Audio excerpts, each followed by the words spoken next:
Hello there. Over yonder, I have a shelf of brewers that I find to be somewhat off the beaten path of coffee, whether that's for the type of coffee that they produce or how they produce it. Once in a while, as you all well know, I'll go grab one of them and then we'll talk about them for a quick second, or 2 or 3, or maybe 20 minutes, as it sometimes ends up.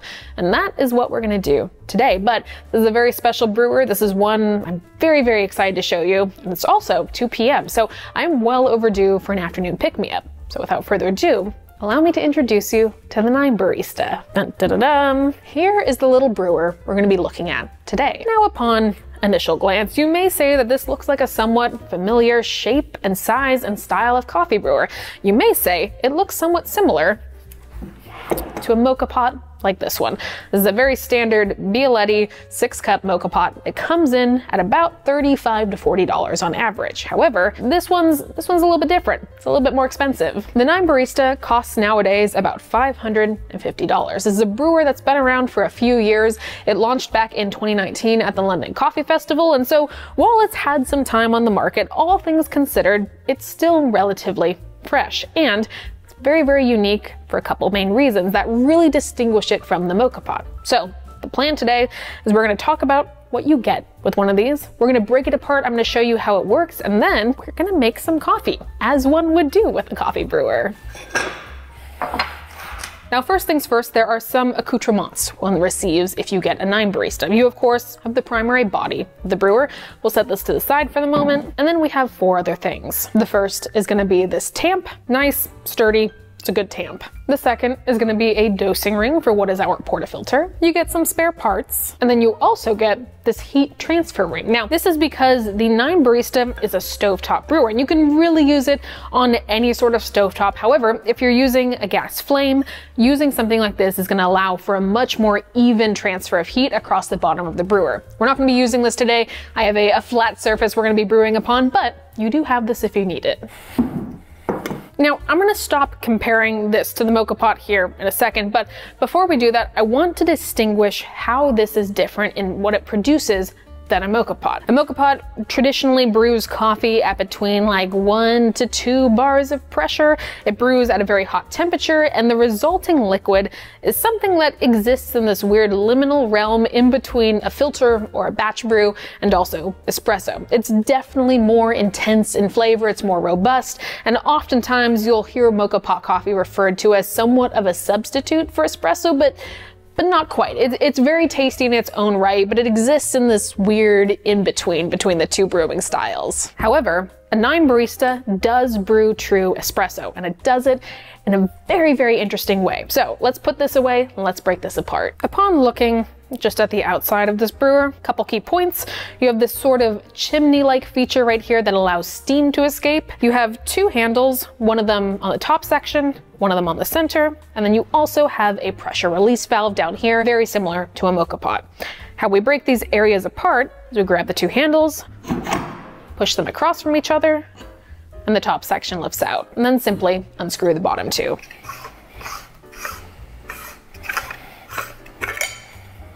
First things first, because this is an espresso machine, let's talk about our portafilter. The portafilter is going to be this top section right here. You'll notice, again, somewhat similar to the design of a Moka Pot, you have your coffee gathering reservoir up here, for lack of a better word. You have a spout to pour out of, and then, if you flip it around, you'll start to notice a very familiar shape take form. Now, in your portafilter, you have this little rubber shower cap here that's going to go on top of your puck. Inside, you have a 53mm portafilter basket. It slots in there, it's nicely tensioned, and that's that. This bottom section is going to be your initial water reservoir, so cold water goes in here.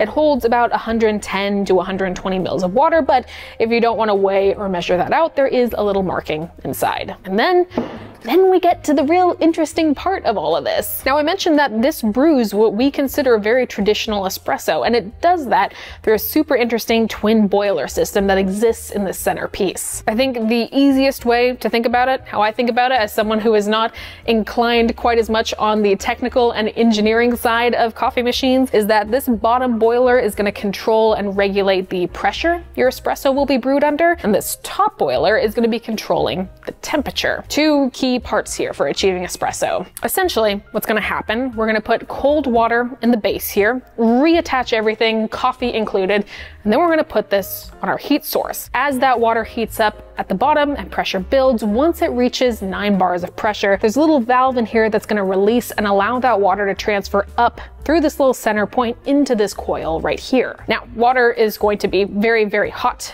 Very, very hot, not a brewing temperature when it's down here. However, as it transfers through this coil here, it's gonna be cooled down to 100 degrees Celsius. Then, as it continues moving up through these fins right here and up towards the puck, it's gonna be cooled then down to 93 degrees Celsius, all while maintaining that 9 bars of pressure. Now, some of these numbers might sound familiar to you because what happens is once that water reaches your puck here in the top chamber, it is both at 9 bars of pressure and 93 degrees Celsius, which is 199 degrees Fahrenheit. And those specs make espresso. That's pretty standard and average all around the board across different espresso machines, which means on your stovetop, you will have delicious coffee with crema and flavor and tactile and all the traditional hallmarks of espresso.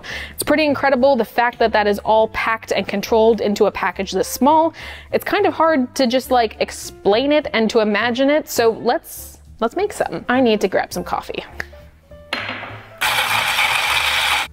Now, one of my favorite elements about this brewer that is, it's fully non-technical, it's very much like the pathos of this brewer, is the actual final brewing experience once you get this on the stove. You'll see it here in a couple minutes once we get the coffee brewing, but there is an iconic and incredible visual that happens in this brewer once your espresso starts pouring into that top reservoir. It's very unique, and I think it's just absolutely stunning. It makes me excited to use this every time. Into our water reservoir, we're gonna pour 120 mils of water. Following that, we'll screw this second chamber back on top of the first.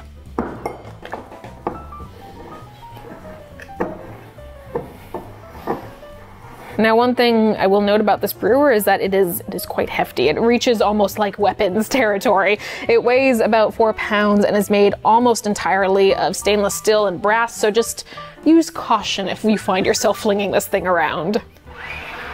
We'll take off the basket cap, place our funnel on top. Now, this basket here takes comfortably like 16 to 19 grams of coffee. I have found personally with this coffee that I've dialed in, around 18 seems to be the sweet spot, but you've definitely got some flexibility in dose here. Now, there's no monkey business going on with the grind size. This is a pretty traditional espresso grind size that I've dialed in over a couple of shots. Not really any different than you would a traditional espresso machine. One of the nice things about this setup is that if you are so inclined to do puck prep, you can do that here. So I'm gonna WDT this.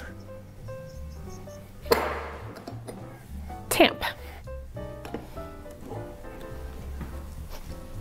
Let's put our little screen back on. And then we're safe to reapply. Now, one of the nice things about this is you don't really have to fiddle or worry about jostling your puck too much, because on here you'll notice the 2 wings on either side of this top portion are 2 different sizes. So simply line those up. Another good indicator is when they're lined up, these 2 handles will be opposite each other, and then simply crank them to be 90 degrees from one another.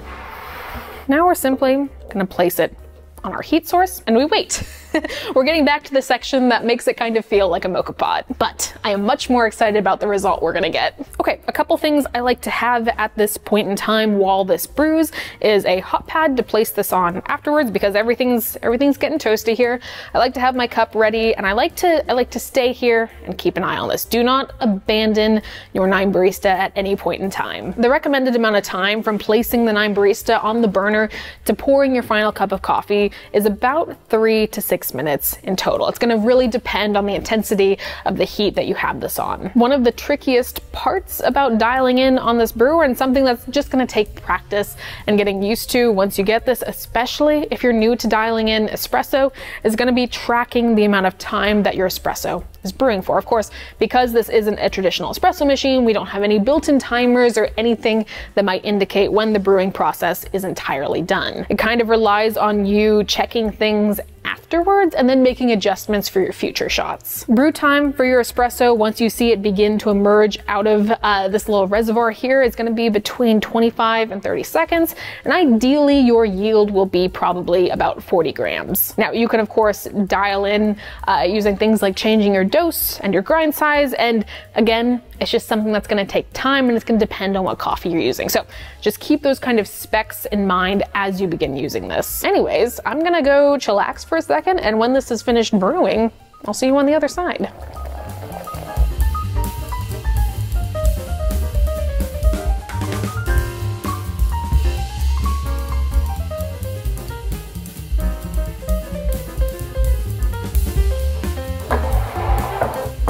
Let's enjoy some espresso.